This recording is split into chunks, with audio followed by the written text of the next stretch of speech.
Hello everyone, I hope you all are fine. So this video is dedicated to all the SSC CGL aspirants who have given their tier 1 exam and who are thinking that whether they will appear for tier 2 exam or not. So in this video we are going to decode all the confusions in an aspirant's mind at this point of time.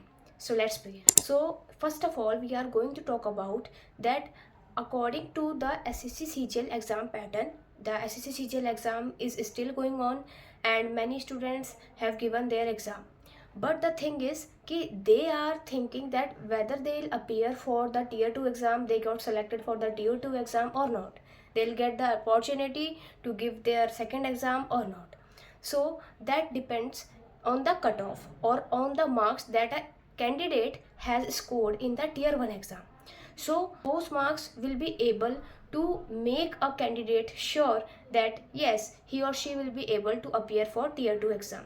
How can we identify that we have done enough amount of questions and according to their accuracy too we are able to clarify the tier 1 exam? So the first point is कि this cutoff or these marks depend on ample amount of factors and those factors are given on your screen. So I am dictating one by one and explaining these factors to you.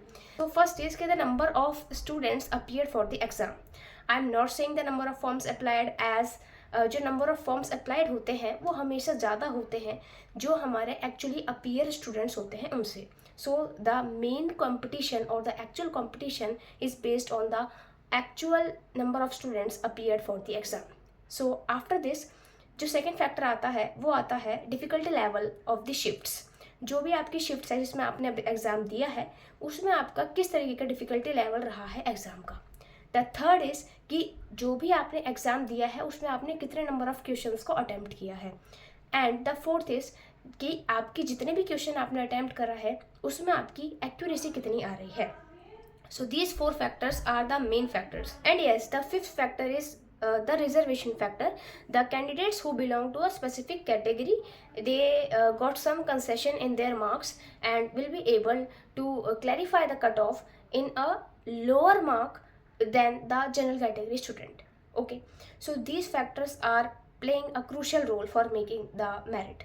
Okay, so now coming forward कि हमारा जो merit है, हमारा जो यहाँ पर tier 1 का जो भी हमारा क्वालिफाइंग मार्क्स रहने वाला है वो हमारा कितना रहने वाला है जो हमें यहाँ पर अभी यहाँ पर डिस्कस करना है.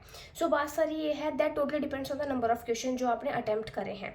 ठीक है, कंपटीशन के लेवल पे भी डिपेंड करता है, कौन सी शिफ्ट में आपने पेपर दिया है उसमें भी डिपेंड करता है. सो अगर आपका हार्ड शिफ्ट है, ठीक है, अगर आप हार्ड शिफ्ट में कोई पेपर दिए हो सो उसका scoring 125 to 135. So it means कि आपका हार्ड शिफ्ट है सो आपका स्कोर जो है वो अप्रॉक्सीमेटली जो आपका नॉर्मलाइज हो जाएगा उसमें आपका काफ़ी ज़्यादा मार्क्स बढ़ने के चांसेस हो जाते हैं. नॉर्मलाइजेशन स्कोर में बहुत ज़्यादा मार्क्स भी बढ़ने को हम देखते हैं because that totally depends on the number of students appeared in that shift and the difficulty level of that shift.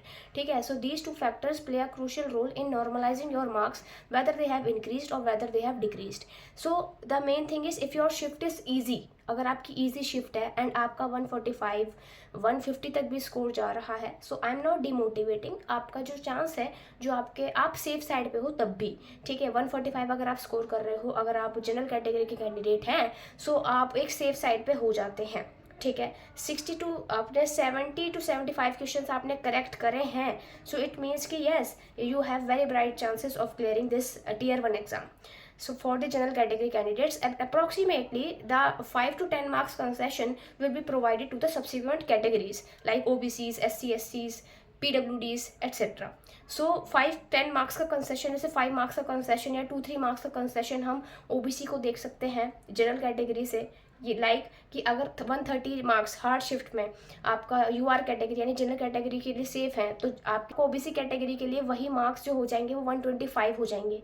इसी तरीके से SC कैटेगरी के लिए वो आपके इससे कम यानी 120 115 तक चला जाएगा. ST कैटेगरी के लिए आपका 90 100 तक चला जाएगा. PWD के लिए उससे भी कम चले जाएंगे. So these all types of जो मार्क्स का रहेगा वो 5-10 नंबर्स का कंसेशन सब्सिक्वेंट कैटेगरीज को मिलता चला जाता है. इसी तरीके से आपको ये देखना है कि आपकी शिफ्ट किस तरीके की है एंड आपका पेपर का लेवल क्या था.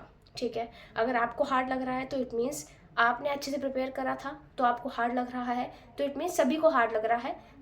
आपने अकेले ही वो चीज़ नहीं फेस करी है, सभी स्टूडेंट्स ने फेस करी है, तो उसके अकॉर्डिंग एसएससी जो है नॉर्मलाइजेशन कर देगा।